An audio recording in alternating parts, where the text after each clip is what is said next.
সুপ্রিয় শিক্ষার্থী, আশা করি তোমরা সবাই ভালো আছো, যে যেখানে আছো সুস্থ আছো, নিরাপদে আছো। অনলাইন ক্লাসে তোমাদের সাথে মাঝে মধ্যে কথা হয়। আজকেও অনলাইন ক্লাসে তোমাদের সাথে কথা বলবো। আমি বীণা রানী দাস, নবম শ্রেণীর শিক্ষার্থীদের সঙ্গে। নবম শ্রেণীর শিক্ষার্থীদের অনেক অনেক শুভেচ্ছা। আজকে যে বিষয় নিয়ে তোমাদের সাথে আলোচনা করব সেটা হচ্ছে বাংলা প্রথম পত্র। আজকের বিষয় কবিতা। আজকের কবিতার নাম হচ্ছে পল্লী জননী। পল্লী জননী কবিতার কবি জসিমউদ্দিন। পল্লী জননী কবিতা পড়াতে গিয়ে আজকে তোমাদের সাথে যে বিষয়গুলো নিয়ে আলোচনা করব সেটা হচ্ছে কবি পরিচিতি, শব্দার্থ, মূল ভাব। তো কবি পরিচিতি মানে হচ্ছে জসিমউদ্দিনের সংক্ষিপ্ত জীবনী। জসিমউদ্দিন 1903 খ্রিস্টাব্দে ফরিদপুর জেলার তাম্বুলখানা গ্রামে জন্মগ্রহণ করেন।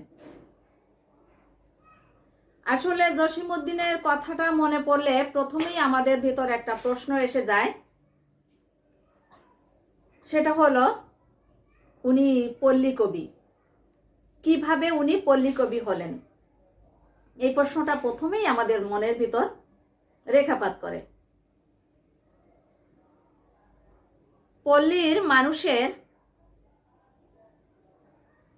আশা, আকাঙ্ক্ষা, আনন্দ, বেদনা, বিরহ, মিলন এত সুন্দরভাবে কবি তার কবিতায় মধুর আবেগের দ্বারা চিত্রায়িত করেছেন। পল্লীর মানুষের সহজ সরল জীবনকে তুলে ধরেছেন। পল্লীর মাটি ও মানুষের মনকে তুলে ধরেছেন। আর এই কারণেই আমরা জসিমউদ্দিনকে পল্লী কবি বলি এবং জসিমউদ্দিন পল্লী কবি নামে খ্যাত। পল্লী কবির ছাত্রজীবন অর্থাৎ ঢাকা বিশ্ববিদ্যালয়ে অধ্যয়নরত অবস্থায় উনি কবিতা লিখতে শুরু করেন এবং তখন থেকেই কবি প্রতিভার বিকাশ ঘটে। কবির এ সময় প্রথম লেখা মানে ছাত্র জীবনে লেখা কবিতাটি হচ্ছে কবর কবিতা। এই কবর কবিতায় প্রচন্ড রকমের জনপ্রিয়তা বা খ্যাতি উনি অর্জন করেছেন। তখন কবর কবিতাটি তখন প্রবেশিকা বাংলা সংকলনের অন্তর্ভুক্ত করা হয়। পড়াশোনার জীবনে হিসাব করতে গেলে, আলোচনা করতে গেলে, পড়াশোনা শেষ করে ঢাকা বিশ্ববিদ্যালয় থেকে তারপর কিছুদিন ঢাকা বিশ্ববিদ্যালয় অধ্যাপনা করেন। তারপর সরকারি উচ্চ পদে তথ্য বিচার বিভাগে চাকরি করেন। চাকরির সময়ও উনি বেশ লেখালেখি করেছেন। তার উল্লেখযোগ্য গ্রন্থগুলি, কাব্যগ্রন্থগুলোর মধ্যে নকশিকাতার মাঠ, সজন বাইদার ঘাট, এক পয়সার বাঁশি, হাসু ইত্যাদি অত্যন্ত জনপ্রিয়।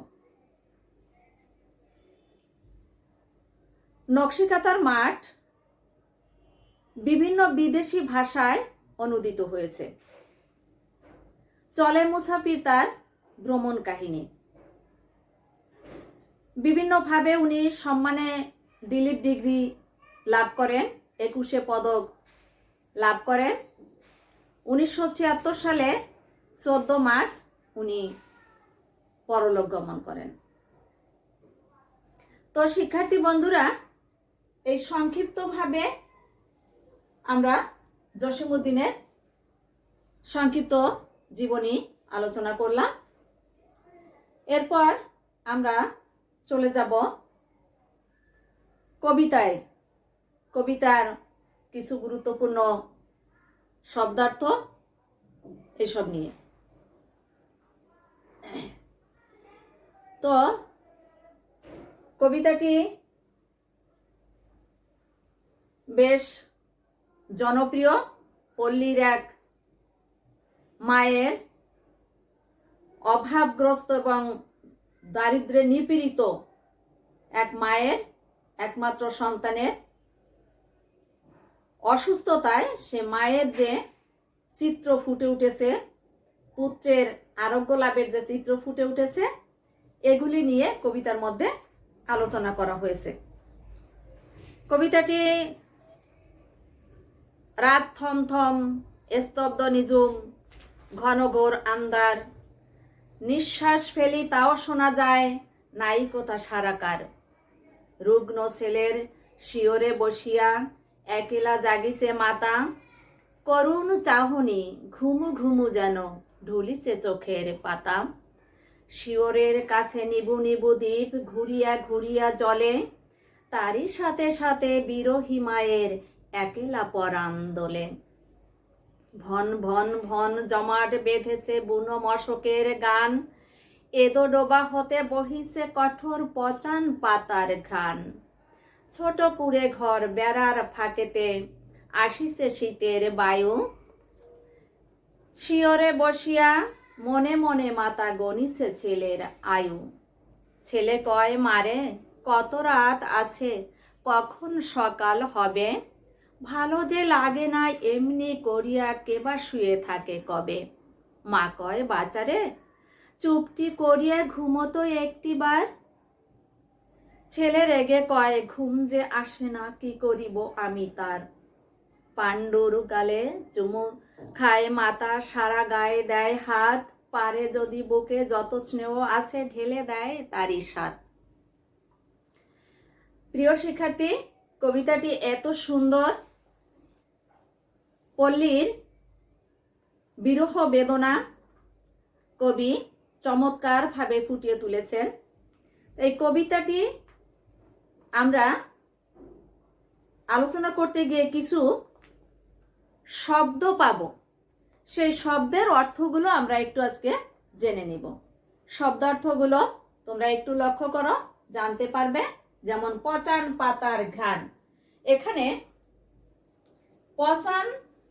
পচান পাতার ঘ্রাণ শব্দের অর্থ হচ্ছে পাতা পচে গেছে এমন।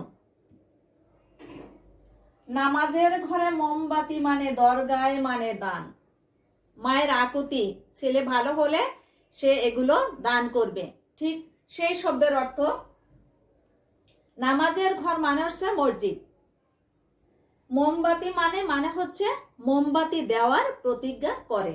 ছেলে যদি ভালো হয় তাহলে মা মসজিদে মোমবাতি দান করবে, এই প্রতিজ্ঞা করেছে। নয়ন নীর, নয়ন শব্দের অর্থ চোখ, নীর শব্দের অর্থ পানি। নয়ন নীর শব্দের অর্থ চোখের পানি। রহিম চাচার ঝাড়া, এমন একটা শব্দ কবিতার মধ্যে আছে, রহিম চাচার ঝাড়া।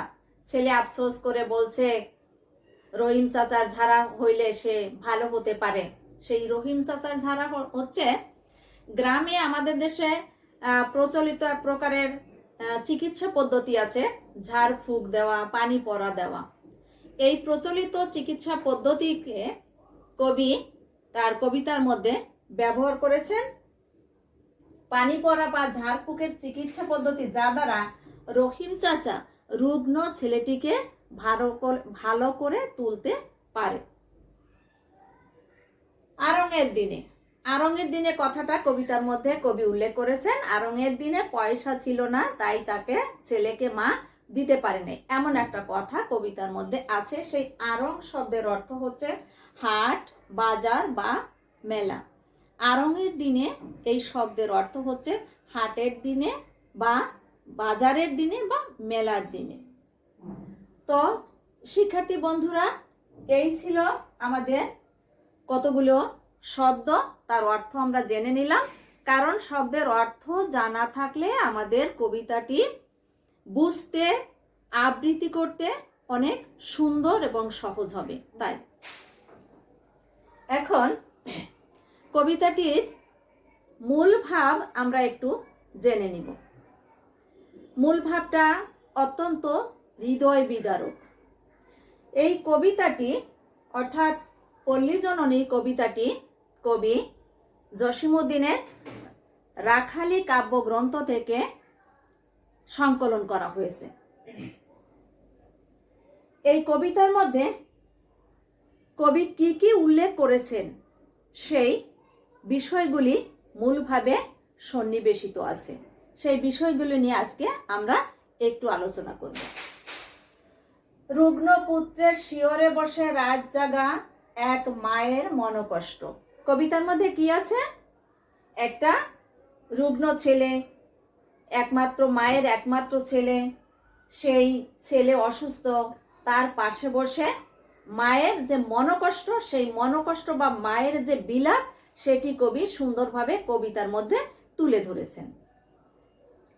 মায়ের মতো মমতাময়ী আর কেউ নেই। একদম সত্য কথা।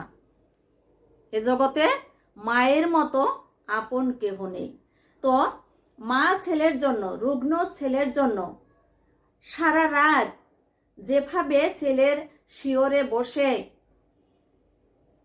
তার ছেলে সুস্থ হবার জন্য যে আকুতি করছেন, যে মনের মধ্যে অনেক রকমের চিন্তা চেতনা করছেন, সেটা এখানে সুন্দরভাবে কবি জসীমউদ্দীন ফুটিয়ে তুলেছেন। সেই হিসেবে আমরা এটাও বলতে পারি, মায়ের মতো মমতাময়ী এমন কেউ আর নেই। কবিতায় পুত্রের চঞ্চলতাও কিন্তু স্মরণ করিয়ে দিয়েছে। কিভাবে আমরা দেখেছি, পুত্র মাকে বলেছে, মা আমার আর ভালো লাগছে না, ছটফট করছে, তাড়াতাড়ি ভালো হলে সে বন্ধুদের সাথে খেলতে যাবে। এমন একটা চঞ্চলতাও কবিতার মধ্যে আমরা লক্ষ্য করি, যা সুন্দরভাবে কবি চরণের দ্বারা ফুটিয়ে তুলেছেন। দারিদ্র্যের কারণে প্রয়োজনীয় খাদ্য আনন্দ আয়োজন করতে না পারার ব্যর্থতা। কবি এই কবিতার মধ্যে ছেলেকে দারিদ্র্যের কারণে সময় মতো খাদ্য, ঔষধ পত্র দিতে পারে নাই, এবং ছেলে যখন যা চেয়েছে তা কিছুই দিতে পারে নাই। মানে প্রয়োজনীয় জিনিস প্রয়োজনে দিতে না পারার যে ব্যর্থতা, সেটাও কবি এখানে ফুটে তুলেছেন। আজ রোগে তার পথ্য জোটেনি, ওষুধ হয়নি আনা। দারিদ্র্যের কারণে এগুলো সম্ভব হয়ে ওঠেনি, কবিতার মাধ্যমে এখানে ব্যক্ত করেছেন। পুত্রের শিয়রে নিভু নিভু প্রদীপ, মশার অত্যাচার, বেড়ার ফাঁকে গলে আসা শীতের বায়ু কবিতায় বর্ণনা করেছেন। কবি পল্লীর যে একটা বর্ণনা দিয়েছেন, সেই বর্ণনাটা আমরা এই মূল ভাবের মধ্যে দেখতে পাই। অসুস্থ পুত্র, তার শিয়রে একটা প্রদীপ জ্বলছে, সেটা নিবু নিবু করছে, কারণ প্রদীপে চারিদিকে খোলা ঘর, বাতাস আসছে, প্রদীপ তাই নিবু নিবু করছে। গ্রামের আনাচে কানাচে যে পচান পাতা থাকে, সেখানে মশা এবং মশার একটা অত্যাচার সেখানে আছে। যেহেতু গরিব মা দরিদ্রের নিপীড়নে নিষ্পেষিত, তার ঘরের কোনো বেড়া না থাকার কারণে শীতের বাতাস ঘরে ঢুকছে। এরকম একটা পল্লীর একটা পরিবেশের বর্ণনা কবি চমৎকারভাবে কবিতায় দিয়েছেন। রুগ্ন পুত্রের ঘুম না আসার ছটফট ভাব কবিতায় স্থান পেয়েছে। অসুস্থ হলে রাতে অসুস্থতা বাড়ে, অসুস্থ হলে তাদের ঘুম আসে না। সুস্থ মানুষই তো ঘুমায়, অসুস্থ মানুষ তো ঘুমাতেও পারে না। তাই ছেলের যে একটা ছটফটানি মনোভাব, ঘুম যে আসে না, কি করিব আমি তার, মা আবার তাকে মাথায় হাত বুলায়, কিন্তু ছেলের ঘুম আসে না, এই যে একটা ভাব, এটাও কিন্তু কবি কবিতায় বর্ণনা করেছেন। মা পুত্রকে আদর করে, ছেলের রোগ ভালো করে দেবার জন্য দরগায় মানত মানে। মা কি করছে, যে হে আল্লাহ, হে পীর, আমার ছেলেকে সুস্থ করে দাও, আমি মসজিদে মানত করছি, মোমবাতি দান করব। মায়ের আকুতি ছেলেকে সুস্থ করার, মায়ের মমতাময়ী মায়ের যে একটা অপত্য স্নেহ এই কবিতায় সুন্দরভাবে ফুটে উঠেছে। দুরন্ত ছেলে ভালো হয়ে খেলতে যাবে এ অঙ্গীকার মায়ের কাছে থেকে আদায় করে। ছেলে অসুস্থ, কিন্তু তার চঞ্চলতা তো আছে। কবি তার চঞ্চলতাকেও কবিতার মাধ্যমে স্থান দিয়েছেন এবং ছেলে মার কাছে অঙ্গীকার করছে, ভালো যদি হই কাল খেলিবারে গেলে, করিমের সাথে খেলিবারে গেলে দিবে না তো তুমি গাল। ছেলে মার কাছ থেকে অঙ্গীকার করে নিচ্ছে যে মা, আমি ভালো হলে যদি বন্ধুর সাথে খেলতে যাই তুমি আমাকে গালমন্দ দিবে না তো। এই অঙ্গীকারও ছেলের কাছ থেকে করছে। কবি এটাও সুন্দর করে তার কবিতার মাধ্যমে বর্ণনা করেছেন, ফুটিয়ে তুলেছেন। মায়ের মনে অনেক কথা জাগে মুখ পানে চেয়ে, ছেলের মুখের দিকে চেয়ে মায়ের মনে অনেক রকমের কথা জাগে। কি হবে, ভালো কি মন্দ, ভালো কি মন্দ, এ ধরনের শঙ্কা, পুত্র হারানোর শঙ্কা মায়ের মধ্যে দোলা দিচ্ছে বারবার। তারপরেও মায়ের স্নেহের অভাব নেই। সে মমতাময়ী মা ছেলের সুস্থতার জন্য সারা রাত শিওরে বসে জেগে আছে। কবিতার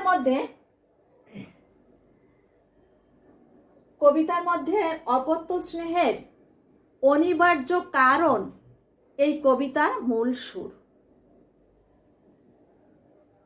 অপত্য স্নেহই হচ্ছে কবিতার মূল সুর। তো শিক্ষার্থী বন্ধুরা, আজকে কবিতার কবি পরিচিতি, শব্দার্থ, মূল ভাব নিয়ে আলোচনা করলাম। আগামী ক্লাসে আবারও তোমাদের সাথে কবিতার গুরুত্বপূর্ণ চরণ নিয়ে আলোচনা হবে। আজকে এ পর্যন্ত। সবাই ভালো থাকো, সুস্থ থাকো। সবাইকে অনেক অনেক ধন্যবাদ।